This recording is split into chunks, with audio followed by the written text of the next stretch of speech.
बाळ, फ्रीजमधून श्रीखंड काढ ना. आम्ही पूर्वी घरीच बनवायचो श्रीखंड.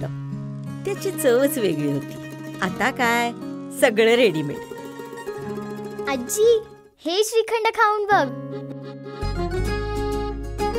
आज तुझ्या आईनं घरीच बनवलं की काय? हे आहे गोकुळचं श्रीखंड. अगदी जिभेवर रेंगाळणार. जिभेवरच नाही तर मनावरही रेंगाळणार. गोकुळ श्रीखंड, मनावर रेंगाळणार.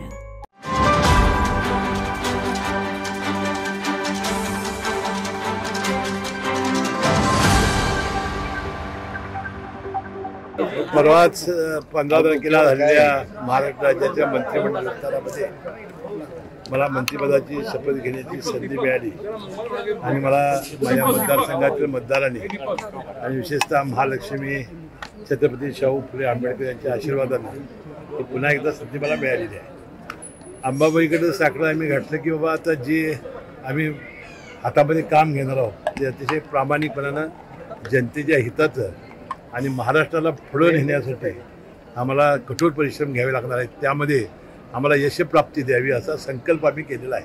आणि आता कोल्हापूरले प्रलंबित सगळे प्रश्न की जे प्रश्नासाठी आपण अनेक दिवस संघर्ष करत आलेलो आहोत त्या सगळ्याच प्रश्नांना आपण हात घालू आणि अतिशय यशस्वीपणानं आता एक चांगलं बहुमत आपल्या सरकारच्या मागं आहे आणि यशस्वीपणानं आम्ही ते पार पाडू.